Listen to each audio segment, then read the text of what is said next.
Terima kasih Tuhan, Engkau datang ke dalam dunia, tinggalkan surga yang mulia, karena Engkau ingin menyertai kami Tuhan.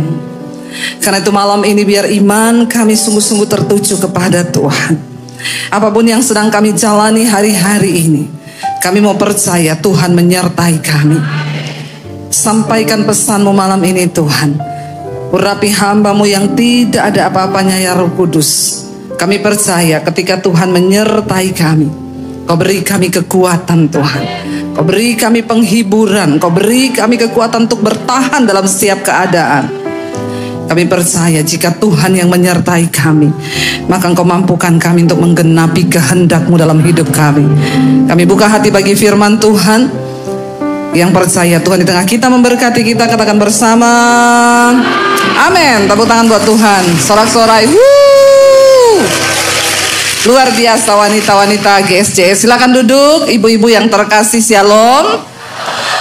Iya, puji Tuhan, semuanya merah, menyala wanitaku.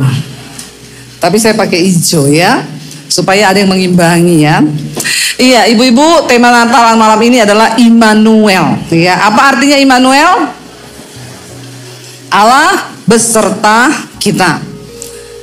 Saya itu beberapa hari ini saya khotbah Natal tuh mulai dari bulan November loh. Ya, dari November sudah Natal. Khotbah Natal. Tapi ada yang berbeda di Natal tahun ini. Ketika saya belajar tentang Natal itu, ternyata berita Natal itu di dalam Alkitab itu bicara tentang kesengsaraan, tentang penderitaan. Ya, karena jujur saya agak sedih di Natal ini. Kenapa? Karena jadwal yang begitu padat. Saya bilang sama suami saya ini nggak sempat beli baju baru. Jadi saya nih khotbah pakai baju yang lama-lama semua yang saya pakai. Ya, agak sedih saya. Tapi ketika saya mempersiapkan khotbah tentang Natal, ya saya sedikit terhibur karena ternyata memang Natal itu bukan bicara tentang baju baru. Natal itu nggak bicara tentang tas baru. Natal itu nggak bicara tentang sesuatu yang baru, tapi Natal tuh bicara tentang bagaimana kita menjalani hidup ini dan kita tetap percaya bahwa Dia sudah lahir dan Dia menyertai kita, saudara. Amin. Jadi saya terhibur, nggak apa-apa lah ya. Jadi tolong jangan di komen, Ibu Debbie kok bajunya Natal yang tahun lalu sampai sekarang kok nggak diganti-ganti. Masalah buat lo. Ya. Baik, kita buka bersama yuk. Matius pasal yang pertama ayat yang ke-18 mulai. Judul perikopnya kelahiran Yesus Kristus. Ayat 18 di sana berkata, Matius 1 ayat yang ke-18. Kalau ada Alkitabnya buka, tapi kalau nggak baca di sini. Kita secara bergantian sampai ayat yang ke-25. Saya baca ayat yang ke-18. Kelahiran Yesus Kristus adalah seperti berikut. Pada waktu Maria ibunya bertunangan ya dengan Yusuf, ternyata ia mengandung dari Roh Kudus sebelum mereka hidup sebagai suami istri. Ayat 19.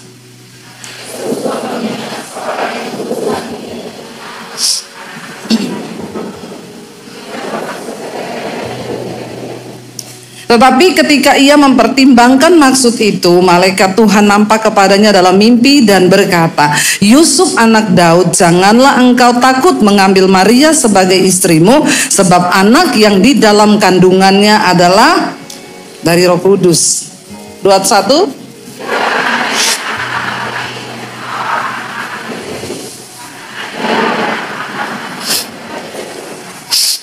Hal itu terjadi supaya genaplah yang difirmankan Tuhan oleh Nabi. 23.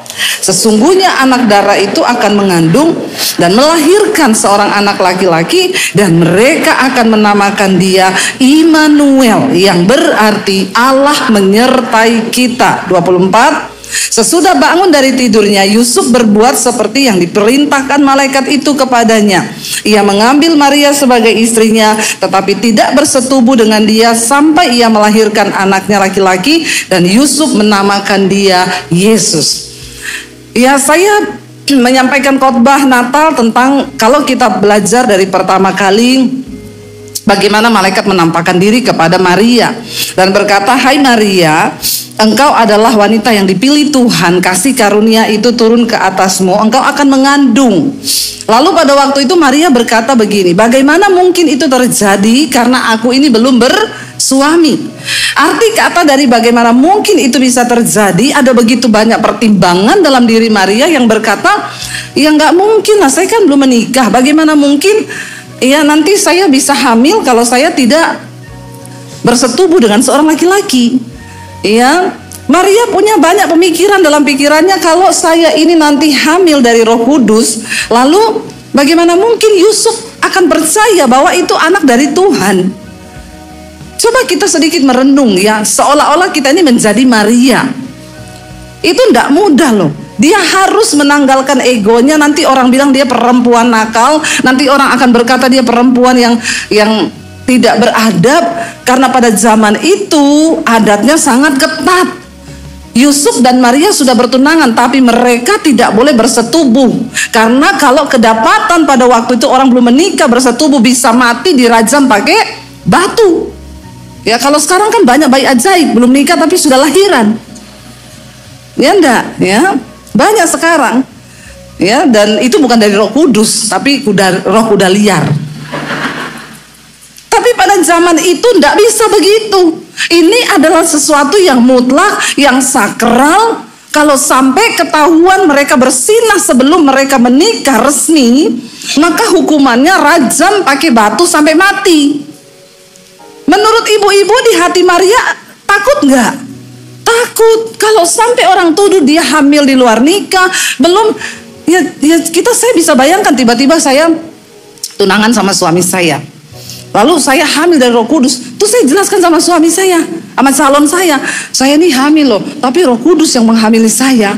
Ya kira-kira dia bisa percaya nggak, saudara? Itu sesuatu yang mustahil. Ya, hanya orang-orang yang bisa menangkap.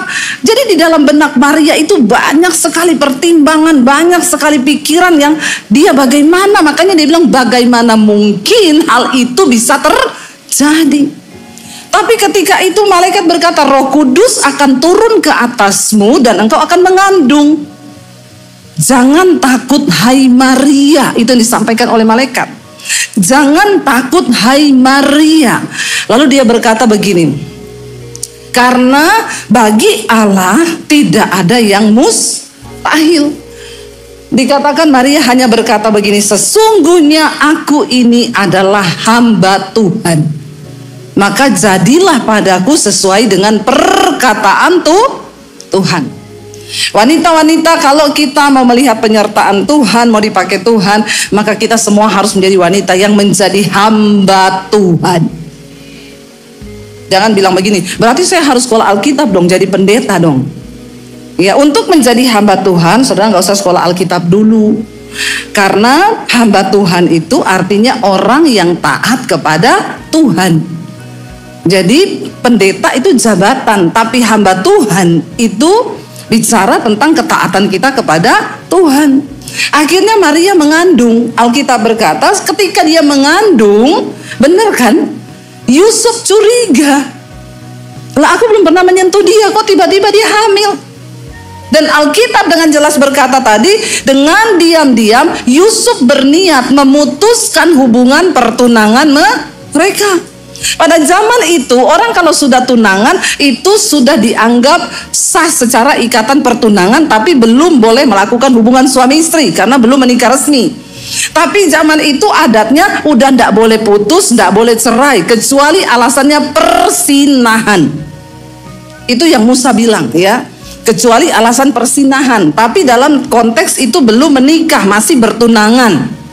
Makanya ketika Yusuf tahu istrinya ini, calon istrinya hamil, dikatakan tadi apa? Dengan diam-diam Yusuf berniat untuk putus hubungan dengan Maria. Tapi kan Tuhan bilang bahwa Tuhan turut bekerja, dia menyertai. Lalu ketika Yusuf lagi tidur memikirkan itu, Tuhan berfirman kepada Yusuf, jangan kamu ceraikan istrimu, jangan kamu putuskan, karena istrimu itu sedang mengandung dari Roh Kudus. Dan ketika akhirnya Yusuf percaya, dia menerima, akhirnya dia nikah dengan Maria. ya, karena dia tidak mau mempermalukan Maria. Dikatakan dia tadinya mau menceraikan diam-diam, tapi tiba-tiba Tuhan datang meneguhkan perkataannya, lalu mereka menikah. Tapi Yusuf tidak meniduri Maria sampai anak itulah lahir. Kira-kira berat nggak orang nikah nggak boleh tidur sama-sama, nggak boleh bersetubuh? Berat nggak? Berat juga. Ada harga lagi yang harus dibayar. Ya, karena orang tuh menikah ya pasti pengennya sama-sama, tidur sama-sama. Ini mereka harus menahan diri lagi. Ya, untuk sebuah kehendak Allah dapat digenapi. Jadi tidak mudah memang menggenapi kehendak Tuhan itu. Lalu kita lihat, Bapak Ibu, ketika Yusuf itu sudah menikah, lalu Maria sudah semakin besar perutnya. Kalau saudara baca di dalam Lukas dikatakan, ketika Maria sudah berumur, kandungannya itu sudah tua mau melahirkan, tiba-tiba kaisar menetapkan harus ada sensus penduduk. Jadi Yusuf itu harus pulang kampung. Dia itu adalah keturunan Daud, berasal dari Yudea yang bertempat di Bethlehem, kota Daud. Ketika itu mereka mendengar ada sensus dan harus pulang kampung, mereka sedang berada di Nazaret. Dari Nazaret itu menuju ke Yudea pulang kampung 150 km. Kalau naik mobil zaman sekarang ini jalannya sudah bagus 2,5 jam. Tapi pada zaman itu kalau berjalan kaki, apalagi wanita mengandung 9 bulan, dari Nazaret menuju ke Yudea itu bisa 2,5 sampai 3 hari. Tapi kalau orang hamil mungkin 4 sampai 5 hari. Ada yang sudah pernah pergi ke Nazaret dan ke Bethlehem? Kalau belum, ikut Pak Michael nanti, ya, atau ikut saya tahun depan. Kita pergi ke sana itu biar kita membayangkan peristiwa itu. Saya membayangkan bagaimana Maria dengan perut besar 9 bulan, dia berjalan dari Nazaret menuju ke Bethlehem. Dan itu dalam keadaan dingin, di mana padang gurun, padang pasir, mereka harus berjalan. Kira-kira kalau ibu-ibu yang jadi Maria, ibu-ibu mau nggak? Ada yang mau? Ibu-ibu yang pernah hamil, coba angkat tangan. Ya, rasa 9 bulan hamil, disuruh jalan 3 hari sampai 4 hari, mau? Makanya namamu bukan Maria. Ya, karena kau Tuhan tahu sudah tidak mau kau. Suruh bayar harga ndak mau. Bapak Ibu, saya pikir Natal itu aduh ya penderitaan. Lalu akhirnya Yusuf terpaksa harus membawa Maria itu pulang ke kampung. Mereka berasal dari sana, harus disensus di sana. Mereka berjalan dan Alkitab berkata ketika sampai di Bethlehem, tibalah waktunya untuk Maria melahirkan. Saya mau tanya Bapak Ibu, kalau kita itu melakukan kehendak Tuhan, bisa kan Tuhan permudah toh? Bisa kan? Kalau Tuhan menyertai, bisa nggak Tuhan bikin mudah jalannya? Misalnya, ya kenapa sih harus tunggu 9 bulan? Kan Tuhan Maha tahu toh. Dan ini Maria lagi hamil juru selamat, Allah sendiri loh yang turun ke dalam dunia. Kan dia tahu toh, kenapa nggak waktu masih 1 bulan atau masih 2 bulan, tiba-tiba Tuhan menggerakkan hati kaisar untuk bikin sensus. Kenapa ketika sudah 9 bulan? Kita kan sering bertanya seperti itu toh, kenapa sih Tuhan harus begini, kan harusnya begitu. Iya apa iya? Karena kita pikir kalau Tuhan menyertai kita, ya harusnya nggak begitu. Terus kenapa juga Tuhan gak bikin gini? Maria, karena engkau sedang mengandung aku sendiri yang adalah Allah yang akan turun ke bumi. Kau gak perlu berjalan, tutup matamu, maka kau akan pindah dalam waktu sekejap. Bisa gak Tuhan bikin begitu? Namanya kan Tuhan menyertai. Kita kan selalu bilang, kalau Tuhan menyertai, maka semua akan dipermudah. Iya Pak ya? Pret. Ya, kita pikir kalau Tuhan beserta kita, Tuhan ada bersama kita, pasti diperlancar. Kita berdoa semua dipermudah, hidup dipermudah, ya. Maka ketika kita berdoa dijawab, luar biasa. Tadi siang Ibu Shirley, ya, gubernur terpilih Maluku Utara, tadi siang bersaksi, kita sama-sama pelayanan Natal. Dia tuh bilang begini, waktu dia dengan suaminya lagi kampanye, kita semua tahu tiba-tiba kapalnya meledak. Dan Ibu Sherly terlempar dari kapal, suaminya juga terlempar. Dari kakinya ini, dari paha sampai ke bawah itu luka bakar semuanya, terkelupas. Dia bilang kakinya terasa sakit sekali karena kena air laut, itu air asin, kotor lagi. Jadi dia itu mau mencari suaminya, tidak bisa. Dia tidak berdaya dengan dirinya sendiri. Dia mau berenang, mau cari suaminya juga tidak bisa. Dalam keadaan kesakitan dia diangkat. Dia cuma sibuk tanya, bapak mana? Udah ibu gak usah mikir bapak dulu, bapak lagi dicari. Sampai di rumah sakit, karena itu kota kecil yang lagi mereka kunjungi, tidak ada anti sakit di rumah sakitnya, ya, nggak ada obat, nggak ada apa-apa di situ. Lalu tiba-tiba dikatakan, bu, bapak sudah ketemu. Bapak mana? Ada di ruang sebelah. Aku mau lihat ibu. Nggak boleh. Tapi muka orang-orang ini semua sudah sedih.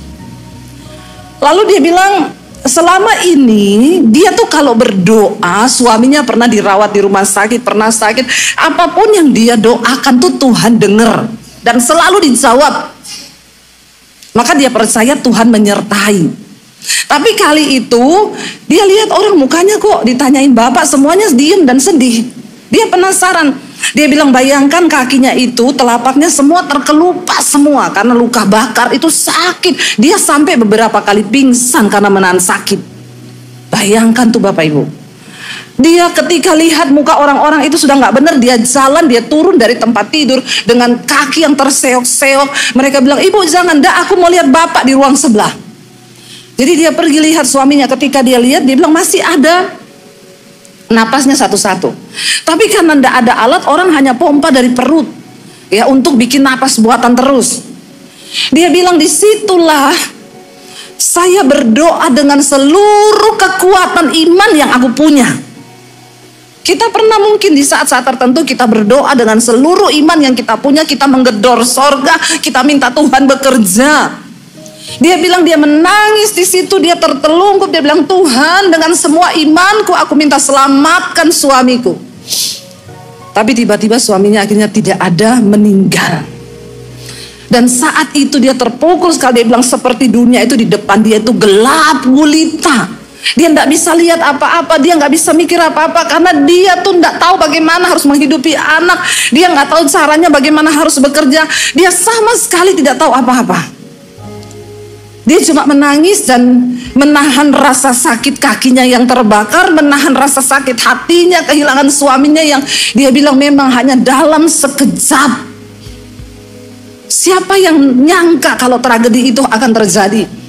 Jadi dia bilang yang ada hari itu hanya dia menyalahkan dirinya. Kenapa kita pergi ke situ? Kenapa ini enggak begini? Kenapa enggak begitu? Kenapa enggak begini? Kenapa kita enggak rubah? Kenapa gini? Kenapa saya enggak tolong bapak? Kenapa waktu itu bapak di sini? Kenapa saya di situ? Berkecamuk dan dia tidak bisa terima keadaan itu. Dia tidak bisa nerima dan dia tidak bisa berdamai. Dia menyalahkan dirinya terus dan menyalahkan keadaan. Sampai akhirnya datang helikopter untuk bawa, ya, dia nggak bisa ngapa-ngapain lagi, lalu diterbangkan ke Luwuk, dari Luwuk pakai private jet untuk dibawa pulang ke Jakarta. Berhari-hari dia cuma tanya, Tuhan, kenapa suamiku mati? Kenapa Tuhan? Kenapa? Kenapa dan kenapa? Harusnya enggak begitu Tuhan. Masih banyak mimpi, seolah-olah langkahnya terhenti saat itu juga dan dia nggak tahu mau buat apa, saudara. Ya, sampai akhirnya dia bilang dia berdoa terus, dia berdoa mencoba memahami. Dia cuma dapat satu kata-kata dari Tuhan yang Tuhan tuh bilang, lebih baik kamu tidak mengerti daripada kamu tidak percaya. Jangan coba bertanya tentang kedaulatan Tuhan. Jangan coba protes tentang kedaulatan Tuhan dalam hidup ini. Lebih baik kamu tidak ngerti daripada kamu tidak percaya. Dalam hidup ini tidak semua kita harus mengerti kenapa Tuhan bikin begini. Saya banyak mendengar, Bu, saya punya anak satu-satunya perempuan, Bu. Bayangkan anak ini saya sayang, udah lulus kuliah, lulus cum laude, saudara. Ya, anaknya itu 2 cowok, 1 cewek. Cewek ini disayang. Tiba-tiba selesai kuliah baru di wisuda beberapa hari, anak ini bilang, "Ma, aku mau kerja ya." Ya udah kerja. Dia kos di satu tempat karena dekat dengan tempat kerjanya. Setiap hari mereka video call, kalau hari Sabtu itu berdoa bersama setiap hari. Tiba-tiba Berapa hari tuh nggak ada kabar. Hari Jumat anak ini nggak ada kabar. Sabtu biasanya teleponan kok nggak ada kabar.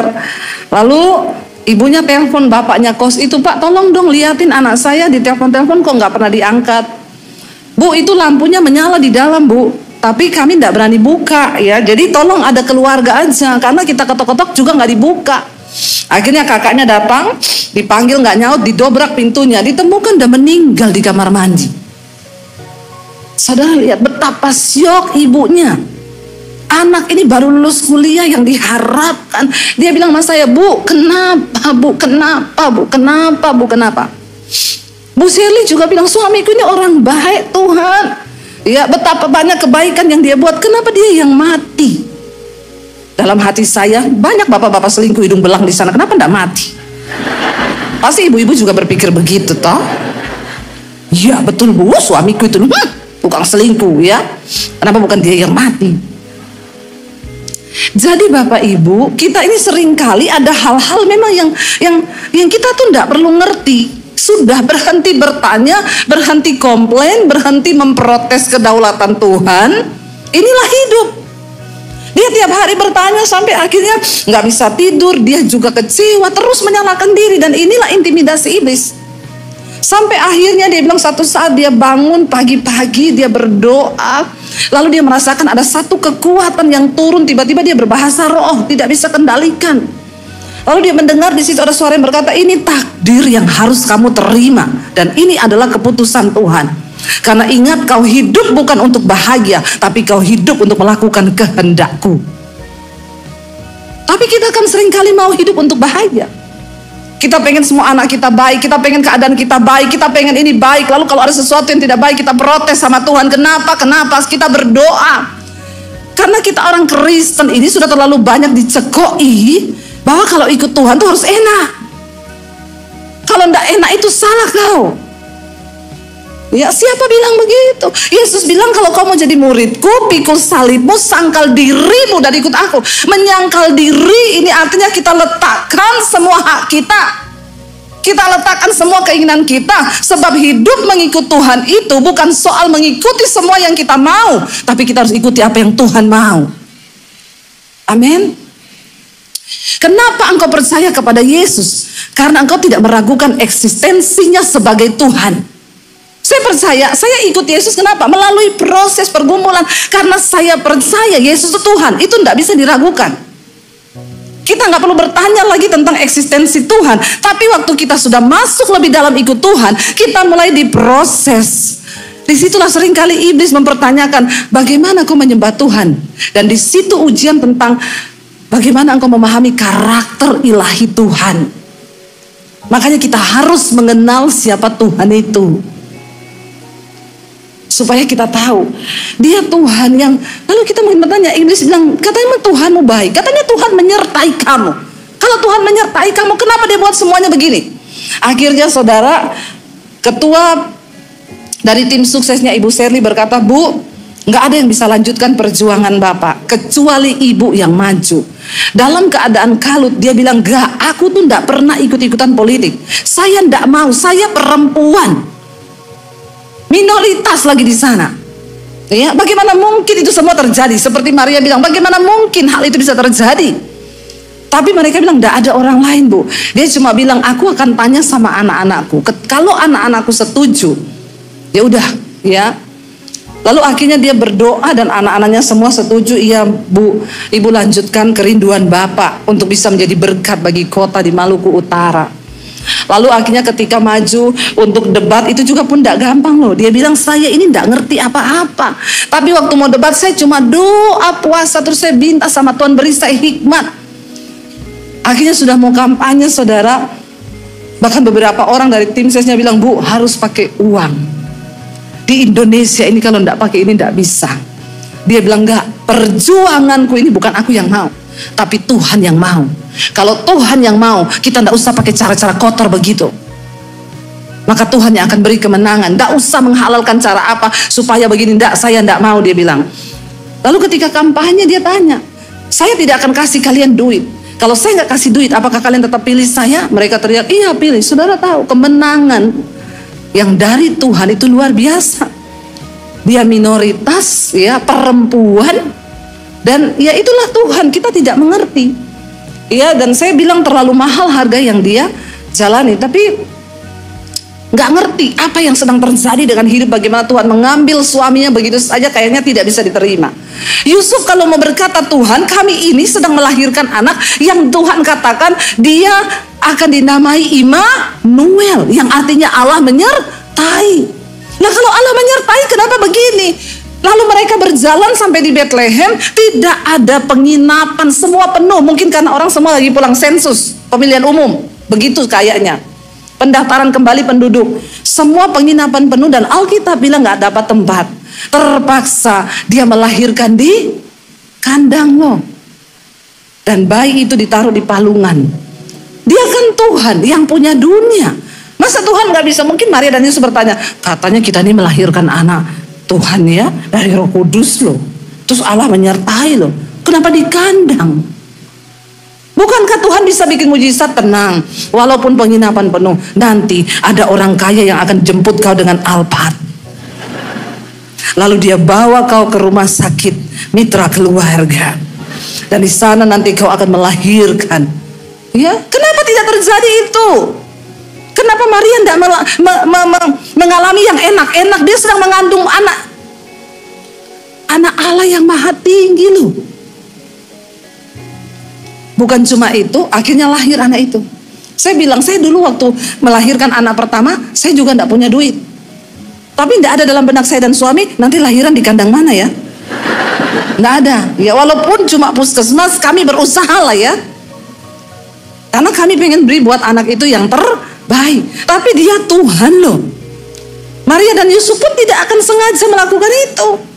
Karena zaman itu juga belum ada USG, Maria nggak tahu juga kapan waktunya melahirkan. Pokoknya dia jalan, tiba-tiba mau melahirkan.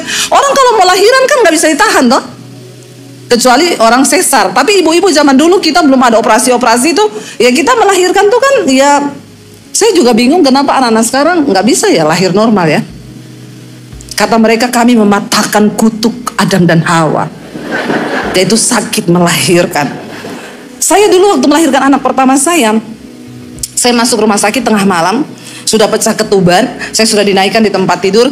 Ya saya bilang, suster, saya udah sakit banget, saya sakit perut, saya melahirkan. Ibu jangan dulu ya, itu baru buka 1 loh, dokter juga belum datang, ibu tunggu dokter. Suster, tapi saya sudah tidak tahan, suster saya sakit banget. Jangan ngeden, nanti nek ngeden di Solo itu ya, nek ibu ngeden terus luka malah bahaya loh. Tahan. Dalam hatiku ki, suster yang melahiran ini aku apa kui? Ini tuh aku yang rasa udah mau keluar anak ini. Nggak bisa, dokter belum datang, ibu tahan. Saya jengkel saudara.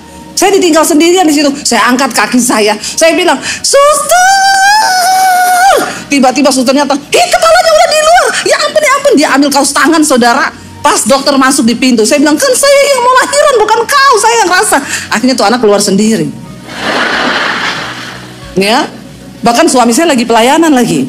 Ibu, bapak juga belum datang. Dia nggak bakal masuk lagi kalau bapaknya nggak datang. Yang penting ini udah lahiran dulu. Lahir saya ini aku rasa udah mau keluar, disuruh tahan. Nah bagaimana orang mau melahirkan disuruh tahan? Itu yang dialami Maria. Lagi jalan, nggak ada tempat penginapan, ya dekatnya sama kandang. Jadi berhenti di, mungkin juga karena dia kecapean jalan itu ya, dari Nazaret ke Yudea, jauh loh. Ya, makanya saya bingung kalau anak sekarang tuh bilang, kok kita nggak bisa ya Bu sekarang lahiran normal ya? Harus sesar tuh kenapa ya? Saya bilang karena kamu pilih tanggal cantik 12. Ya, hari-hari gini tuh. Jadi saudara ketika itu ya sudah akhirnya melahirkan di situ di kandang loh. Kenapa nggak enak? Tuhan menyertai di mana? Bukan cuma itu, ketika anak itu sudah lahir. Coba kita lihat Matius ya. Matius pasal yang kedua. Lalu orang-orang Majus datang melihat bintang, mereka lihat, oh Yesus sudah lahir. Matius pasal yang kedua ayat 13 sampai ayat 15. Di sana dikatakan begini ayat 13. Setelah apa? Ya, Matius 2 ayat 13 ya. Setelah orang-orang Majus itu berangkat, nampaklah malaikat Tuhan kepada Yusuf dalam mimpi dan berkata, bangunlah, ambillah anak itu serta ibunya, larilah ke Mesir dan tinggallah di sana sampai aku berfirman kepadamu. Karena Herodes akan mencari anak itu untuk membunuh dia. Maka Yusuf pun bangun, diambillah anak itu serta ibunya. Kapan? Malam itu juga, lalu menyingkir ke Mesir dan tinggal di sana hingga Herodes mati. Hal itu terjadi supaya genaplah firmankan Tuhan oleh Nabi, dari Mesir kupanggil anakku. Bapak Ibu, dia pergi dari sana ke Mesir naik kereta Wus, naik mobil, naik taksi, naik Grab? No, jalan kaki. Tengah malam gotong-gotong anak bayi yang adalah Tuhan, Raja Sang Allah Maha Tinggi. Saya juga berpikir, Tuhan tuh ngapain sih kurang kerjaan bikin orang susah? Seringkali kita berpikir gitu, aku nih ikut Tuhan kok hidupku susah. Kok aku gak pernah ngalami yang seneng? Kenapa Tuhan tuh kayaknya membawa aku dalam malapetaka, dalam bencana, dalam ini? Seringkali kita punya pikiran yang seperti itu kepada Tuhan. Kita berpikir, kenapa Tuhan gak bikin begini aja? Kalau saya jadi Maria, Tuhan, kenapa kau berfirman suruh tengah malam angkat anak itu bawa lari? Ini kita jalan kaki di Mesir, dingin di sana tuh kalau lagi musim dingin. Kenapa Tuhan gak berfirman gini, Yusuf, memang Herodes akan membunuh anak itu, tapi kamu gak usah lari, karena malam ini Herodes akan kena serangan jantung. Itu kan lebih enak toh, bener gak? Jadi kamu gak usah lari-lari. Bukankah itu juga yang kita mau? Seringkali ibu-ibu begitu, aku ini udah capek mau berdoa buat suamiku, udah capek gak tobat-tobat, jadi sekarang saya ganti doanya buat apa? Tuhan cabut nyawanya. Kita ini seringkali kepengen yang gampang saja. Aku udah capek bergumul, aku udah lelah bu, aku pengennya begini aja. Ibu-ibu, kita memang gak suka proses, tapi ingat Tuhan itu mencintai proses. Karena hanya lewat proses iman kita menjadi kuat. Sebab tidak ada orang hebat yang dihasilkan dari kemudahan. Orang hebat semua dihasilkan lewat air mata, pergumulan, tantangan, dan badai hidup yang besar. Kenapa seorang kapten dikatakan hebat? Karena dia pernah mengalami badai gelombang di tengah laut. Kenapa pilot dikatakan berpengalaman? Karena dia sudah beberapa kali mengalami turbulence dan dia lolos ketika dia berusaha untuk membawa atau menerbangkan pesawat. Bagaimana kita dikatakan punya iman yang kuat di hadapan Tuhan? Waktu engkau berhasil keluar dari setiap tantangan hidupmu, menerima setiap takdir Tuhan di hidup kita, dan berkata, Tuhan, engkau baik bagiku. Waktu Tuhan menyertai bukan berarti tidak ada masalah. Waktu Tuhan menyertai bukan berarti tidak ada tantangan. Justru di balik tantangan itu Tuhan mau membawa kita semakin percaya dan melihat Dia dan mengenal Dia. Bahkan kita mau menggenapi rencananya. Jangan menyerah Bapak Ibu. Hari ini mungkin engkau berkata terlalu berat Tuhan, terlalu berat. Tapi saya mau bilang, penyertaan Tuhan itu sempurna. Tuhan gak pernah berjanji tidak akan ada badai. Tuhan gak pernah berjanji tidak akan ada hujan. Tuhan gak akan berjanji tidak ada masalah dalam hidupmu. Tapi Dia berjanji, sekalipun engkau berada dalam badai, Dia menyertaimu. Katakan, amin. Dia menyertaimu. Saya dulu sering kali ketika di pesawat badai, saya tengking badainya dalam nama Yesus. Badai pergi kau. Tuhan buat alam ini menjadi tenang. Tidak terjadi, badainya makin besar. Lalu saya bertanya, Tuhan, saya sudah tengking-tengking loh, kenapa Dia tidak pergi? Tuhan bilang, jangan kau tengking badainya, tengking dirimu. Minta ketenangan sekalipun kau di tengah badai. Dan ketenangan itu kau bisa dapat waktu kau percaya bahwa Tuhan menyertai.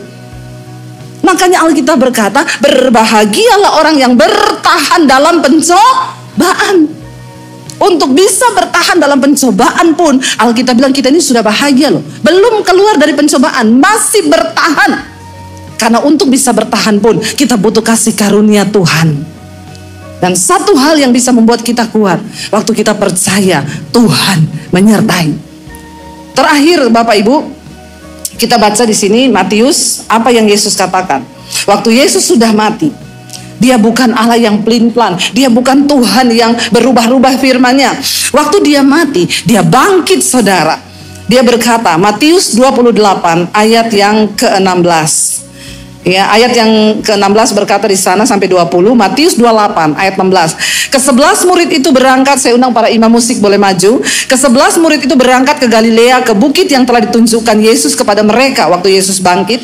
Ketika mereka melihat dia, mereka menyembahnya. Tetapi beberapa orang ragu-ragu apakah itu benar-benar Yesus. Ya, Yesus mendekati mereka dan berkata, kepadaku telah diberikan segala kuasa di sorga dan di bumi. Karena itu, pergilah, jadikanlah semua bangsa muridku, dan baptislah mereka dalam nama Bapa dan Anak dan Roh Kudus, dan ajarlah mereka melakukan segala sesuatu yang telah kuperintahkan kepadamu. Dan ketahuilah aku menyertai kamu sampai kepada akhir zaman. Pesannya tetap sama. Sebelum dia lahir, nubuatan itu berkata, dia akan melahirkan seorang anak. Engkau harus menamai dia Immanuel, yang berarti Allah beserta kita. Ketika Yesus mati, dia bangkit. Sebelum dia naik ke surga, dia berkata kepada murid-muridnya, pergi. Kenapa Tuhan izinkan kau mengalami masalah? Supaya engkau punya kesaksian yang dapat kau ceritakan pada orang lain. Dan itu salah satu cara engkau menjadikan orang lain murid Kristus. Karena kesaksian hidup kita itu berbicara lebih keras daripada sekedar perkataan kita. Berapa banyak pun teori firman yang kau hafal tidak akan pernah bisa sebanding dengan perkataan kesaksian di mana engkau berkata, aku mengalami Tuhan. Di mana engkau bisa berkata, di dalam badai yang hebat Tuhan menyertaiku. Dan itu cukup. Bapak Ibu, saya mau katakan akhir zaman, biar di Natal ini kita diingatkan kembali. Ayo, di gereja ini masih ada tempat yang kosong. Kau pergi dan bawa jiwa datang kepada Tuhan. Di luar sana ada begitu banyak wanita yang hidupnya sedang berjalan kepada kebinasaan. Mereka sedang tidak tahu arah. Mungkin itu tetanggamu, mungkin itu iparmu, mungkin itu kakakmu, mungkin itu sahabatmu. Bawa mereka kepada Kristus. Kalau ada temanmu yang datang dan berkata, suamiku tuh selingkuh, kenapa lu diam aja, balas juga tahu selingkuh? Bertobat. Kalau ada temanmu yang lagi susah, ada masalah, kau cuma cukup rangkul dia dan berkata begini, datang pada Yesus. Karena dia Allah Immanuel yang menyertai. Waktu engkau sudah kuat menghadapi badai, menghadapi gelombang, menghadapi segala tantangan, maka perkataanmu menjadi perkataan yang berkuasa. Imanmu menjadi iman yang berkuasa. Kita mau berkata hari ini, terima kasih Tuhan, Engkau Allah Immanuel yang menyertai kami. Kami tahu Tuhan, Engkau tidak pernah meninggalkan kami. Mari bangkit berdiri bersama saudara. Terima kasih Tuhan, ini hidup kami. Kami bawa hati dan hidup kami kepadamu. Buka hatimu di hadapan Tuhan, buka tanganmu, sembah dia. Ini hidup kami Tuhan. Kami bersyukur Yesus. Apapun badai yang hari ini sedang kami jalani Tuhan, bahkan di tengah ketidakmengertian kami Tuhan, kami mau percaya Engkau Allah Immanuel yang memberi kekuatan. Bahkan kalau sampai hari ini kami masih ada Tuhan, kami tahu semua karena anugerah-Mu Bapa. Terima kasih Yesus. Oh, kami berserah Tuhan, kami berserah padamu Yesus. Ya Allah masih lama ya Allah.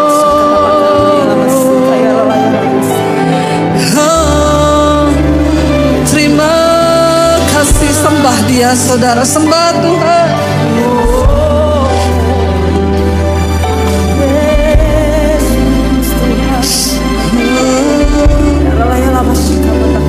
Terima kasih Tuhan.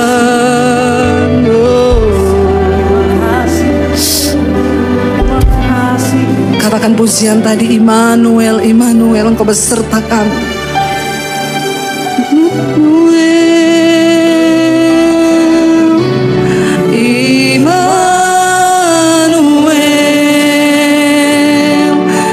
namanya disebut.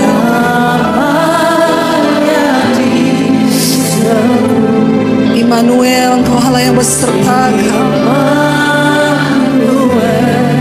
Dengan iman katakan Allah serta. Allah serta dalam kita, namanya disebut, namanya disebut.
Sekalipun saat ini kami sedang tidak mengerti dengan keadaan yang kami alami Tuhan, namun kami mau tetap percaya.